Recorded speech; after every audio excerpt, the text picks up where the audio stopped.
Hello everyone, welcome to our channel. நம்ம சேனல்ல வந்து 1000 subscribers ரீச் பண்ண போறோம். Thanks for the support. நிறைய பேர் வந்து unsubscribeல வந்து பார்த்துட்டு இருக்கீங்க வீடியோஸை. சப்ஸ்கிரைப் பண்ணி சேனலை சப்போர்ட் பண்ணுங்க. சயின்ஸ் சப்ஜெக்ட் கவர் பண்ணி இனிமேல் வீடியோஸ் வரும். Thanks for your support.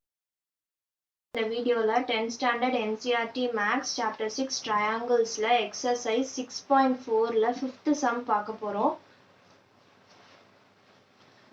D, E and F are respectively the midpoints of sides AB, BC and CA of triangle ABC.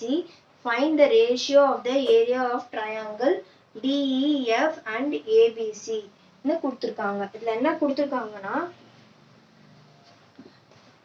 ABC என்ன ஒரு triangle இருக்கு அப்படின்னு சொல்லியிருக்காங்க. அந்த triangleல midpoints இருக்கு.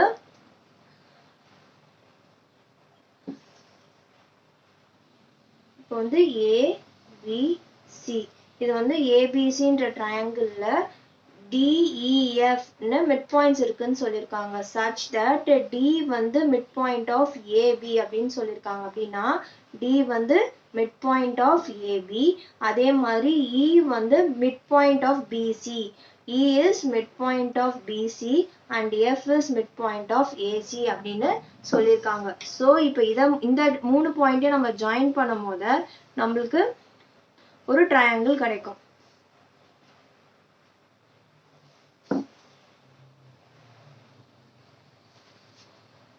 இப்போ என்ன கண்டுபிடிக்க சொல்லியிருக்காங்கன்னா ratio of the areas of triangle DEF and triangle ABC. இந்த ட்ரையாங்கிள் இருக்குல்ல ABC அண்ட் DEF, இந்த ரெண்டு ட்ரையாங்கிளோட ஏரியாஸோட ரேஷியோ வந்து நம்மள கண்டுபிடிக்க சொல்றாங்க. ஃபர்ஸ்ட் வந்து நம்ம given எழுதிக்கலாம். given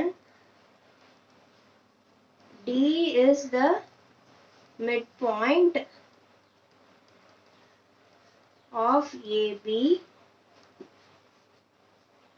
E is the midpoint of BC and F is the midpoint of AC. இப்போ நம்ம என்ன ப்ரூவ் பண்ணணும்னா to prove area of triangle DEF and area of triangle ABC ஓட ரேஷியோ வந்து நம்ம கண்டுபிடிக்கணும். இப்போ ப்ரூஃப்.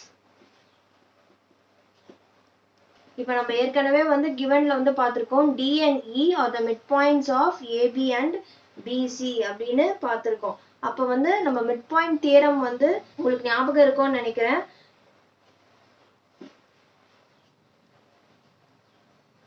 இப்போ triangle ABCன்னு இருக்குன்னா இப்போ midpoints D and E இருக்குன்னா இந்த midpoints is parallel to the third side, that is the midpoint of the two sides of a triangle is parallel to the third side and it is also half of the third side அப்படின்னு நம்மளுக்கு midpoint theorem வந்து நம்ம படிச்சிருப்போம். that is DE will be parallel to BC, அதே மாதிரி DE is equal to half of BC. இது வந்து midpoint theorem நம்மளுக்கு ஞாபகம் இருக்கும். இப்போ அதுதான் வந்து நம்ம யூஸ் பண்ண போறோம். since D and E are the midpoints of AB and BC, DE is parallel to AC. என்ன சொல்றோம்னா DO EO midpoint of AB and BC, அதனால it is parallel to the third side, that is AC. அப்போ வந்து நம்ம என்ன எழுதலாம்? DE is equal to half of AC. DE is equal to half of AC by midpoint theorem.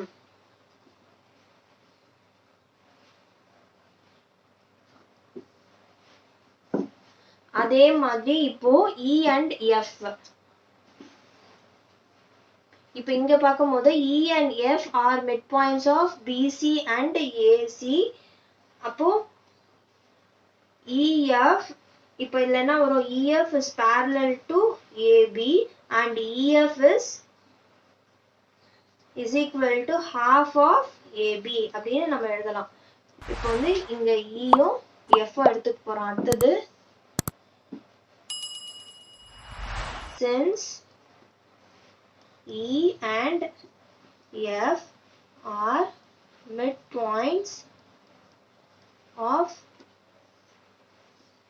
BC and AC, EF is parallel to AB and EF is equal to half of AB. இப்போ அடுத்த third side எடுத்துக்க போறோம். இப்போ அடுத்த ரெண்டு mid points first வந்து நம்ம DE எடுத்துக்கிட்டோம். ஃபர்ஸ்ட் வந்து Dயும் Eயும் எடுத்துக்கிட்டோம். அடுத்தது Eயும் F எடுத்துக்கிட்டோம். இப்போ அடுத்தது Dயும் F எடுத்துக்க போறோம்.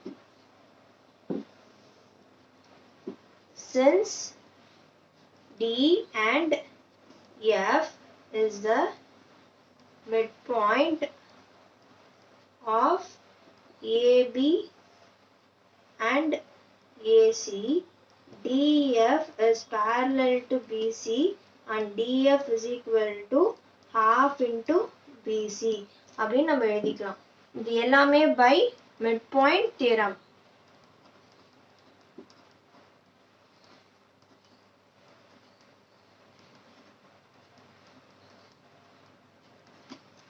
இப்போ வந்து நம்மளுக்கு என்ன கிடைச்சிருக்கு இப்போ நம்ம கண்டுபிடிச்ச அந்த மூணுல இருந்து நம்ம என்ன எழுதிருக்கோம்னா நம்ம என்ன எழுதிக்கலாம் DE is equal to half of AC அதே மாதிரி EF is equal to half of AB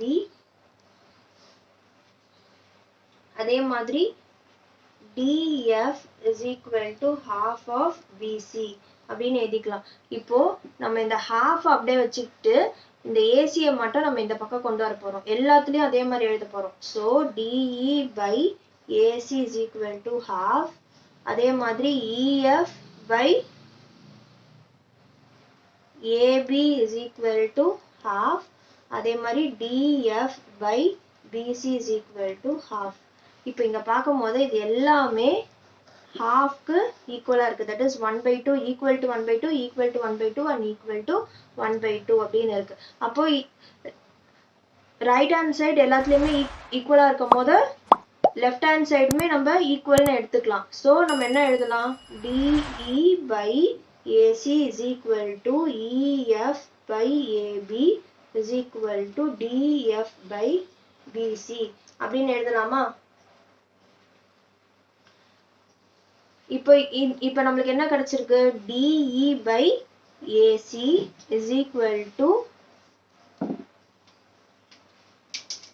நான் கிளியரா உங்களுக்கு புரியறதுக்காக நான் ஸ்கெட்ச்ல போட்டு காட்டுறேன். இப்போ DE by AC அதே மாதிரி EF by AB EF by AB is equal to DF by BC. இப்போ வந்து நம்மளுக்கு சைட்ஸ் எல்லாமே ப்ரொபோர்ஷனல் அப்படின்னு நம்மளுக்கு தெரிஞ்சிச்சு. ஸோ அப்போ ஆட்டோமேட்டிக்கா என்ன இருக்கும் triangle ABC is similar to triangle DEF னு நம்ம எழுதிக்கலாம். அப்போ area of similar triangles theorem படி நம்ம என்ன எழுதலாம் area of triangle DEF by area of triangle ABC is equal to DE by AC the whole square is equal to EF by AB the whole square is equal to DF by BC the whole square அப்படின்னு எழுதலாம். But ஆனா இங்க நம்மளுக்கு என்ன கிடைச்சிருக்குன்னா இங்க பார்க்கும்போது DE by AC is equal to half அதே மாதிரி this எல்லாமே will be equal to half அப்படின்னு தான் நம்மளுக்கு இந்த ரைட் சைடுல வந்து கிடைச்சிருக்கு. ஸோ நம்ம என்ன எழுதலாம் this is equal to half the whole square அப்படின்னு எழுதலாமா? இது வந்து ஈக்குவேஷன் 1 எடுத்துக்கோங்க. from 1 நம்மளுக்கு வந்து என்ன எழுதுவோம் this is equal to half the whole square ன்னு எழுதியிருக்கோம். that is area of triangle DEF by area of triangle ABC is equal to half the whole square, which is equal to 1 by 4. Therefore, area of triangle DEF is to ratio தான் கேட்டிருக்காங்க. So area of triangle ABC is equal to 1:4. Hence, the ratio of two